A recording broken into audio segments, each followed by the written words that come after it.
Hi, this is Eric Prystowsky, and welcome to a new segment of EP on EP. And with me today is a good friend for many years and really one of the top EPs in the world, Dr. Frank Marchlinski, who is a professor of medicine at the University of Pennsylvania and director of anything there that has to do with EP. Is that right?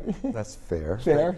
A little bit exaggeration. A little exaggeration, okay. Well deserved though. So, Frank, there's so many different things you could talk about, but what I'd like to confine ourselves to today is sort of a favorite topic of yours, which is the trigger approach to atrial fib.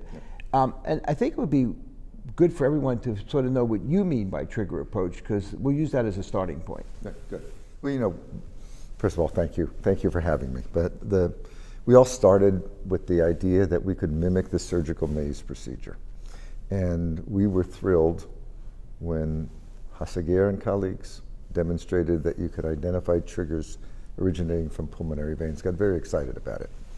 And I think over the years, what we've done is made a big effort to say vein isolation and making it persistent over the long term should be the absolute goal to achieve the maximum amount of success for AFib ablation. Okay. So that's been our goal. And recognizing that when we try to isolate the vein, most patients, if we give them a provocative protocol, which includes isoproterenol infusion, cardioversion of AFib during isoproterenol infusion, 90% of patients, whether they have paroxysmal, persistent, or long-standing persistent, 90% will demonstrate triggers from the pulmonary veins at some time during that provocative process. And what's showing how important vein triggers are in the initiation of atrial fibrillation. So our goal has always been, how do you get vein isolation to hold? So while everybody else was attacking other aspects of the substrate, we said we need to get vein isolation to work and to be permanent. So we did things like use sheets early on, use jet ventilation to stabilize catheters, knowing that improved contact was a better way of getting the veins to stay isolated and getting rid of those triggers. Okay. Simultaneously, since in every patient we went through a rigorous protocol of administering isoproterenol, we discovered that in about a little over 10% of patients, they had reproducible triggers that initiated atrial fib that came from spots outside the veins. Rather predictable spots. Superior vena cava, crista terminalis, eustachian ridge, wherever you've seen atrial tachycardias that have been stable, they also cause triggers for atrial fibrillation. Okay. So we said, this is reproducible. They're occurring where we see atrial tachycardias commonly. They probably are playing a role in atrial fib initiation outside the laboratory setting. And so we began to target them. It had to be reproducible in order for us to target, but it typically was very easy to reproduce this triggering event outside the pulmonary veins from these very specific spots. And it's interesting what we found, that females, first of all, have almost twice as many non-pulmonary vein triggers as males. Regardless of how long they've had AFib? Regardless of how long they've had AFib, okay. Yes. Paroxysmal patients tend to have more right atrial triggers. People with more persistent forms of atrial fibrillation have left atrial non-pulmonary vein triggers. Interesting. Men with more persistent forms of atrial fib will tend to have, flip the coin, half of them right atrium, half of them from the left atrium. Women with paroxysmal, 80% will be from the right atrium. From the right atrium? Yeah. So that's important. So you can go into the laboratory recognizing that it's not that often, but look, it's 15%. That's 1 out of 6 patients demonstrate non-pulmonary vein triggers if you're female, and you're going to frequently find them from the SVC, the crista eustachian ridge in the right atrium. Men, persistent atrial fib, you have to think about posterior wall, septum, perimitral region, frequently where there's evidence of fiber disruption and some scarring. So we think there's 2 different ways you can get these non-pulmonary vein triggers. One is probably the same mechanism by which you get the atrial tachycardias. It happens. We're not clear why it happens from the SVC, eustachian ridge, crista. And then when you have fiber disruption, there's probably a mechanism So for a different mechanism, yeah, maybe. another Okay. way of enhancing automaticity or triggered activity. Okay. And so more likely to be from diseased areas in the left atrium. So Okay. it's actually been fascinating. There are differences. So you're going to approach the patient with that mindset that I'm going to be looking for these triggers. And we use both the P wave morphology, when you can see the P wave separated from the QRS-ST segment, and we use two multipolar catheters, one positioned in the posterior right atrium, extending into the SVC. This is at the beginning of the case. Every case. Okay, go ahead. And another one sitting in the proximal CS. So everybody Okay. has the proximal CS.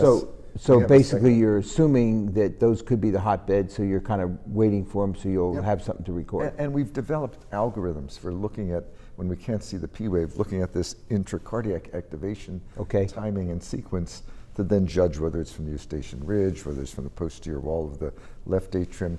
You can look at the timing of the two multipolar catheters and be fairly quick about identifying the region, then to do more detailed mapping.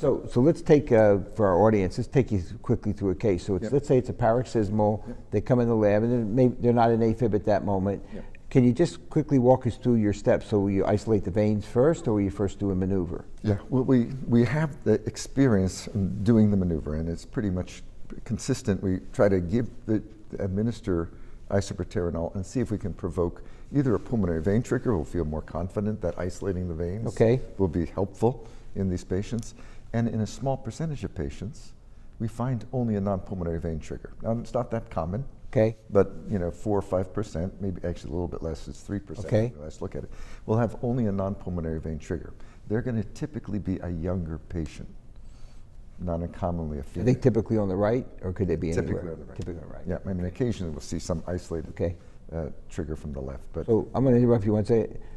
You're not going to tell this audience, because I know you, that you're just going to go after that trigger. well, we have, and we've Really? You don't do looked the at- veins? Look, it's a small percentage. Okay. And only after when we've targeted that trigger, and then we've administered a boatload of isoproterenol. Get nothing else? And we can't initiate AFib no matter what we do, and we can't, And they do well? and they've done well. That's interesting, Yeah. because I So thought, it's a small subgroup. I don't want to exaggerate. okay, but most people, though, regardless of other triggers, you still They do the demonstrate veins, any right? firing from the pulmonary veins. You're taking, That's at you'll least, isolate them. we're going to isolate the veins. So So it's a low threshold. So let me ask you this.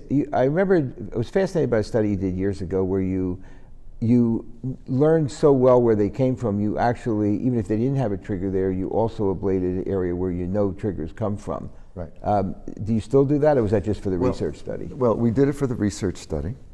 We found that there was a trend. It wasn't powered enough to identify Okay. a significant difference, but there was a trend in terms of a better outcome in those patients with persistent AFib, where we targeted, based on clinical experience, these common sites of origin of these Right. non-pulmonary vein triggers.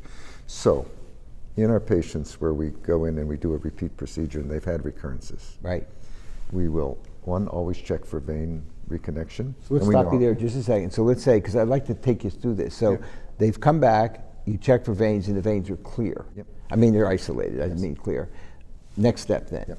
Yeah, two things. One, we then will go through that stimulation protocol Okay. and be really rigorous about it, because in the group that comes back Yes. and have their veins isolated, now we're up to 20 to 25% will demonstrate non-pulmonary vein Non-pulmonary, triggers. okay. So it's really important to look for them. Okay. Okay, and then when we do that, we again have to give isoproterenol up to 30 mics per minute in some patients, Okay. if they're under general anesthesia, All right.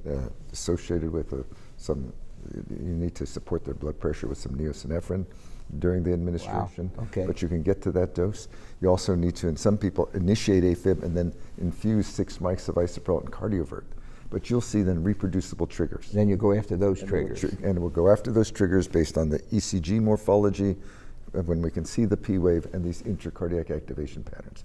Get to a region, then use multipolar mapping to get to the exact spot. Okay, so I'm going to take you to the next step. So let's say that doesn't happen. Let's say with your best, I'm sure you've had a case where your Absolutely. best efforts, you don't see anything. Yep.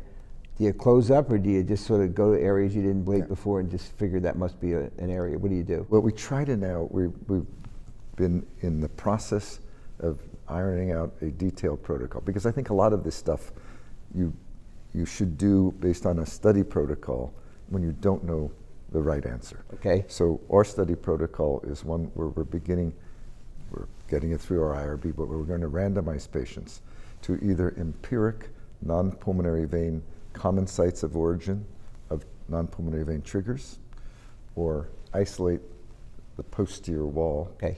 and stop there. Stop there. Once That's we make sure the fascinating. veins are So isolated. what percentage would you say from your large experience fall into this category? Well, I think it's a work in progress. Okay. Because I think we've all gotten better at persistent vein isolation. But remember, we have a publication just several years ago where it was still 90% of the time you'd see some degree of vein reconnection. Gotcha. And since we look for triggers from the pulmonary veins at the beginning in those patients, it wasn't uncommon. That vein that was reconnected still had a pulmonary vein trigger. So in that patient, you can feel pretty confident that probably just vein isolation, repeat vein isolation was going to work. We'll take care of it. Yeah, so I think it's important. This has been a wonderful trip down the trigger lane. I can't thank you enough, and I'm sure our listeners will learn something from this. And as always, I wait for your next paper. You'll fill us in on your results, and we'll have you back. Thank you. Thank Thanks you, for having me Frank. again. Thank you.